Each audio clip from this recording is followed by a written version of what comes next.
In the vastness of space, humanity had always been the cosmic underdog.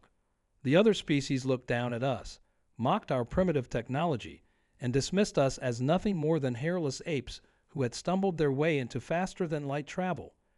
They called us the cosmic accident, a species that should have never made it past their own atmosphere. We took their jokes in stride, smiled politely at their condescension, and quietly continued our work. After all, what else could we do? The Galactic Council had made it clear. Humans were tolerated, not welcomed. Our application for full membership had been denied 3 times, each rejection more humiliating than the last. That all changed on what we now call the Day of Silence. I remember it clearly. I was working my usual shift at the Luna Defense Station when our long-range sensors detected something unusual. The quantum communication network, the backbone of galactic civilization, had gone dark. At first, we thought it was a technical glitch, but then the emergency broadcasts started flooding in. The swarm, a threat that the advanced species had claimed to have contained centuries ago, had returned. Their biomechanical ships were tearing through the galaxy's outer rim, consuming everything in their path. The mighty civilizations that had laughed at our primitive, kinetic weapons and outdated military tactics were falling one by one. Then came the call we never expected. The Galactic Council, in their desperation, reached out to Earth. They had discovered something terrifying. The swarm's neural networks couldn't process human unpredictability. Our primitive warfare tactics, evolved through millennia of fighting ourselves, were exactly what was needed. Your species, the Council had admitted, their crystalline form dimming with what I assumed was shame, possesses something we engineered out of ourselves ages ago, the ability to thrive in chaos. I'll never forget the silence in the United Earth Defense Command Center when we received the official request for aid. The same species that had mocked us now begged for our help. The room was filled with the descendants of soldiers, warriors, and survivors, people whose ancestors had weathered everything Earth had thrown at them. General Chen stood up, her weathered face showing no emotion as she looked at the holographic projection of the Council head. Her next words would echo through history. "We'll help you fight the swarm, but things are going to change around here. Humanity will no longer be your cosmic joke." And so began Operation Thunderstrike, humanity's first major galactic military campaign. We deployed our outdated ships, armed with the weapons they had mocked. Our fleet might have looked primitive to them, but we had something they didn't: the combined military experience of thousands of years of human conflict, adapted for space warfare. As I stand here now, watching our ships prepare for the largest military operation in human history, I can't help but think about how the galaxy's laughter has turned to desperate hope. They never understood that humans don't need the most advanced technology to win. We just need a cause worth fighting for and a plan crazy enough to work. The swarm is about to learn what countless human adversaries discovered throughout our history. Underestimate us at your own peril, because when humanity goes to war, we don't just fight with our weapons. We fight with everything we've learned from our long, bloody history of survival. The galaxy isn't laughing anymore, and as we prepare to launch our counterattack, I realize that this is just the beginning of humanity's true place among the stars. The real question is, what will they think of us once we show them what we can really do? The first wave of our attack caught the swarm completely off guard. While the advanced species had relied on their sophisticated targeting systems and predictive algorithms, we brought something entirely different to the battlefield: controlled chaos. Our ships moved in patterns that made no logical sense, breaking every rule of conventional space combat. I watched from the command center as the tactical display lit up with hundreds of explosions. The human fleet, led by the HSS Dreadnought, executed what we called the Thermopylae Gambit, a strategy that would have given any alien military advisor a nervous breakdown. We deliberately created a bottleneck in space, using the gravitational fields of nearby stars to force the swarm into a killing zone. "They're adapting," Lieutenant Sarah Rodriguez announced, her eyes fixed on the holographic display. "The swarm's trying to analyze our pattern." But that was exactly what we wanted, because there was no pattern. Each ship captain had been given basic objectives, and the freedom to achieve them however they saw fit. It was organized chaos, a symphony of destruction conducted by centuries of human military doctrine. The alien observers aboard our command ship watched in stunned silence. Their sophisticated neural interfaces probably couldn't process what they were seeing. One of them, a tall crystalline being, finally spoke up. "This defies all logical combat protocols," it said, its translation matrix struggling to maintain composure. "Your ships should be coordinating their movements." General Chen just smiled. "We are coordinating," she replied, "just not in a way your systems can understand." Humans learned long ago that the most effective military strategies often look like madness to the enemy. The swarm's biomechanical ships were incredibly advanced, capable of adapting to any conventional attack pattern, but they couldn't adapt to what they couldn't predict, and humans have perfected the art of unpredictability through countless wars and conflicts on Earth. As the battle raged on, we received reports from across the sector. Our primitive, kinetic weapons were tearing through the swarm's advanced shields. The aliens had never considered that sometimes the simplest solution, throwing large pieces of metal at very high speeds, could be so effective. Their defenses were designed to stop energy weapons, not the equivalent of a small moon moving at relativistic speeds. But we weren't winning, not yet. The swarm was vast, and despite our initial success, they were learning. Slowly, but they were learning. Our advantage of unpredictability wouldn't last forever. We needed something bigger, something that would change the course of this war before the swarm could adapt to our tactics. That's when Intelligence Officer Zhang made a discovery that changed everything. While analyzing captured swarm debris, she found something that made her question everything we thought we knew about our enemy. The biomechanical ships weren't just machines. They contained genetic markers that seemed familiar.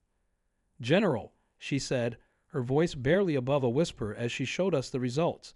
"These genetic sequences, they're human, or at least they were human once, a long, long time ago." The revelation hit the command center like a physical blow. The implications were staggering. Had humanity encountered the swarm before in some forgotten past? Or was something even more sinister at play? As we prepared for the next phase of our offensive, these questions haunted us. But we had no time to dwell on them. The swarm was regrouping, and our next move would need to be even bolder than the last. The revelation about the swarm's human DNA changed everything. Our scientists worked around the clock, analyzing data that had been hidden in plain sight. The Galactic Council representatives aboard our ship became increasingly agitated as we pieced together the truth. They knew something they had kept from us since our first contact with their civilization. A breakthrough came during the third week of the war.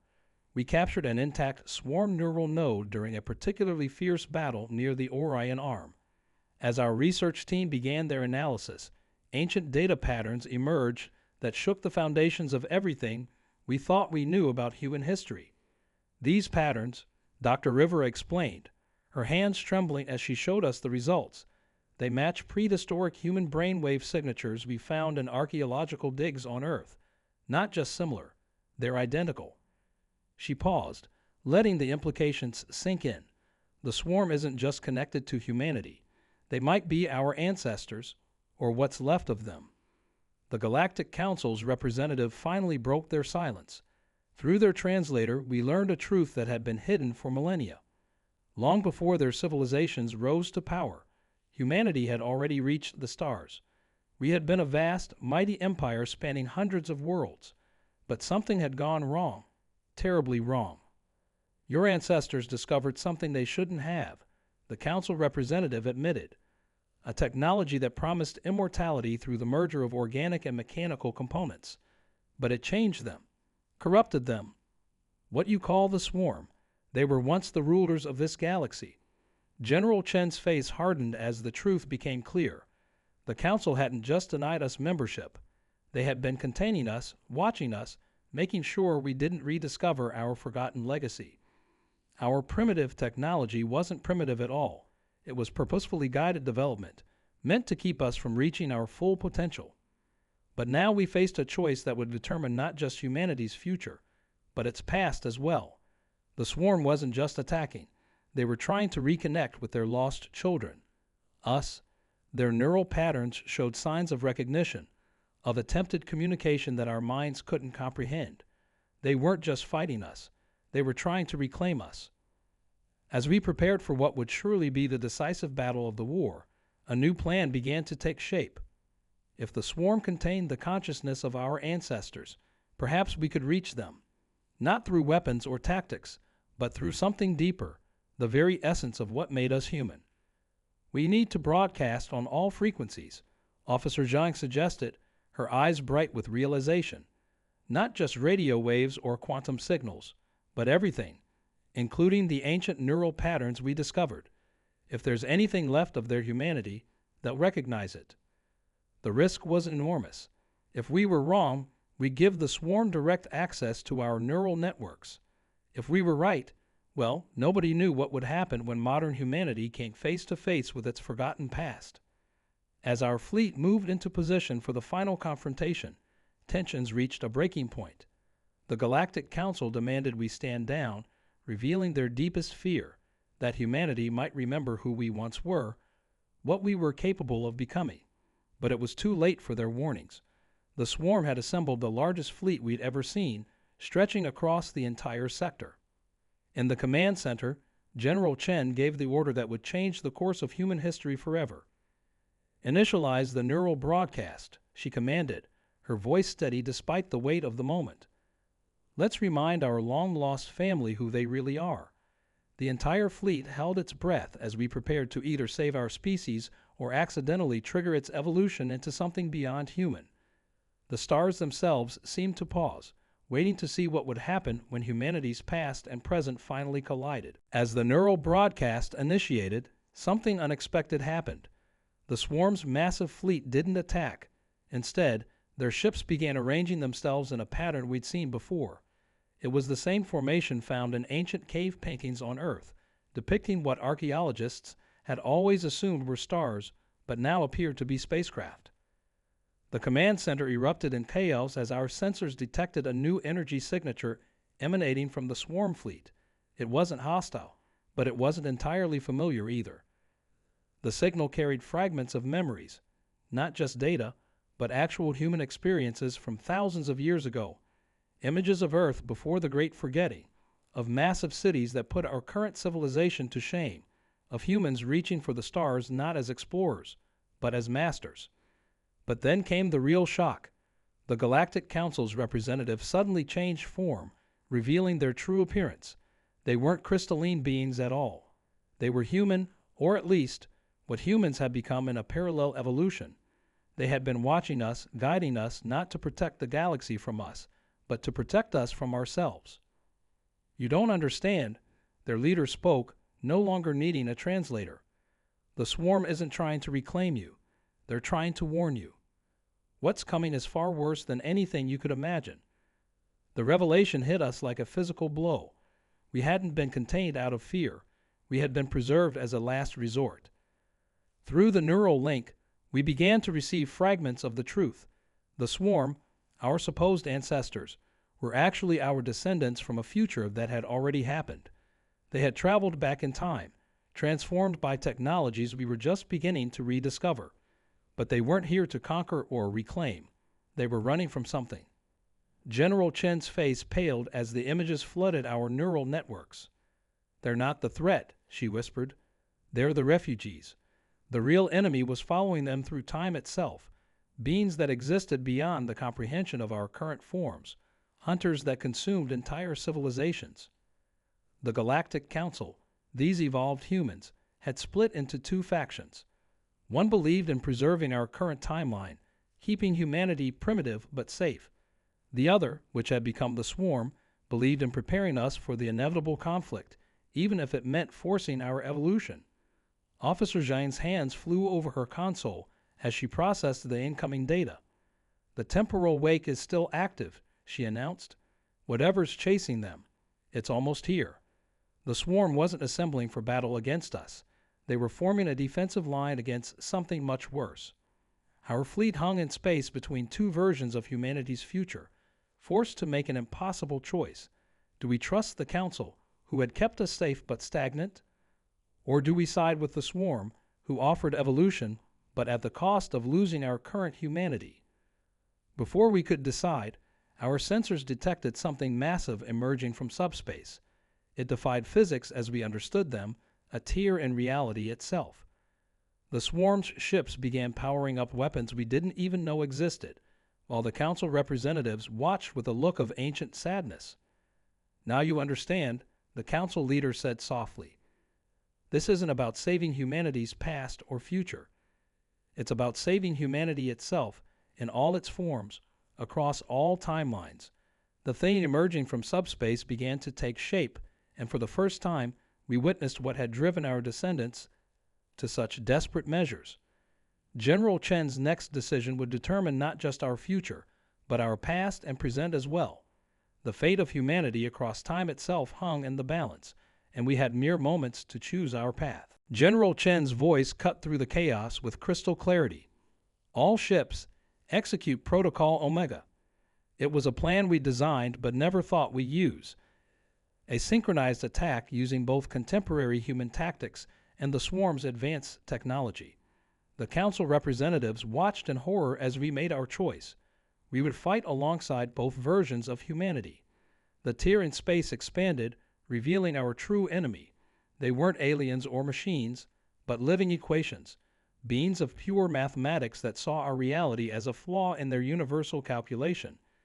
We finally understood why unpredictability was our greatest weapon. These entities couldn't process chaos.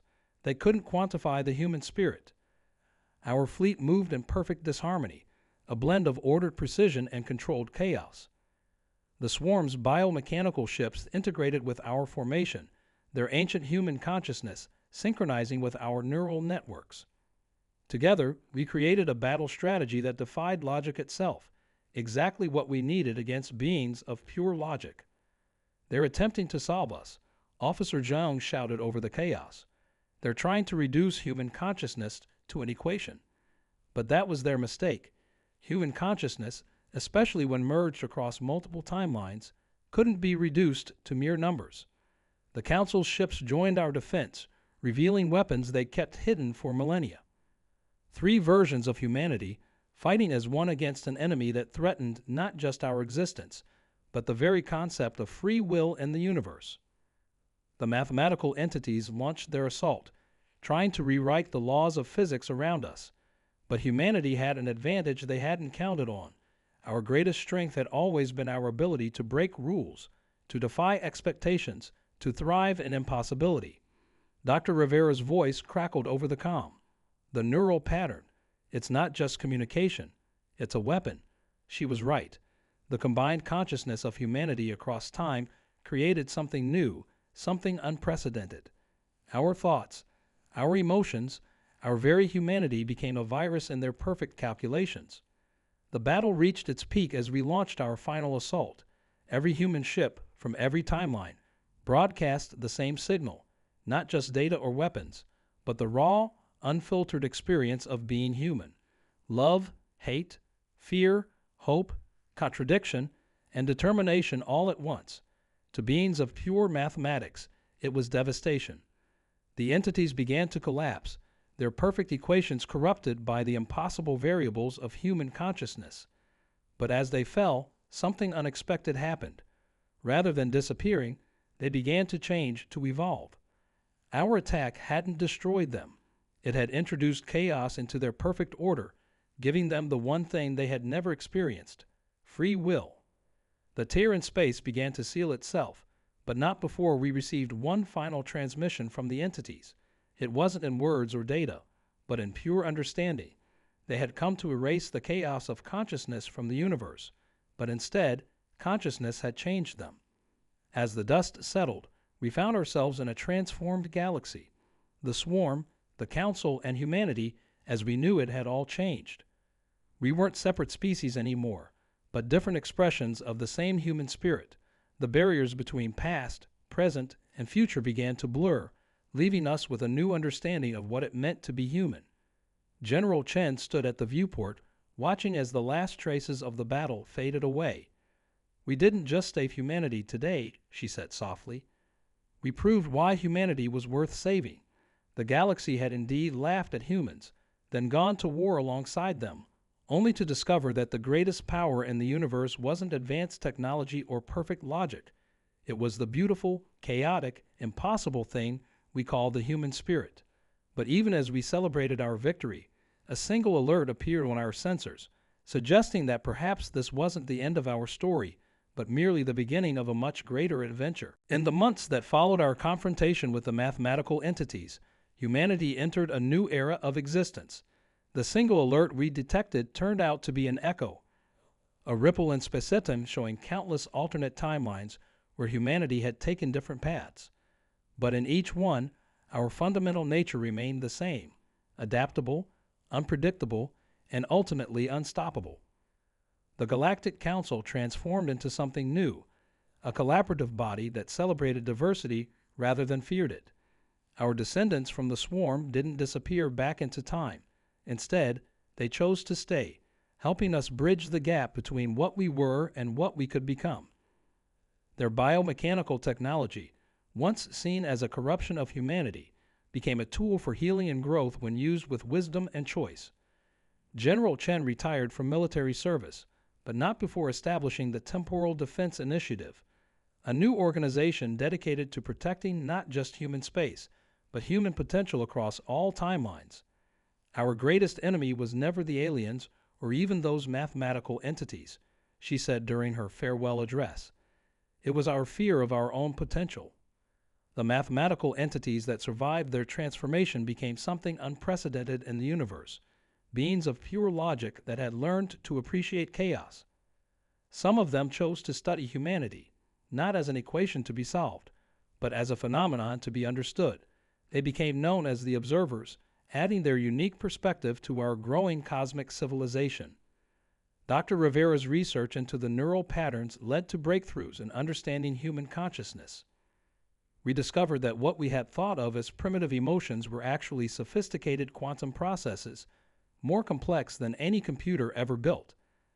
Our feelings, our intuition, our ability to make impossible leaps of logic, these weren't flaws in our design, but features that made us uniquely suited to navigate an infinite universe.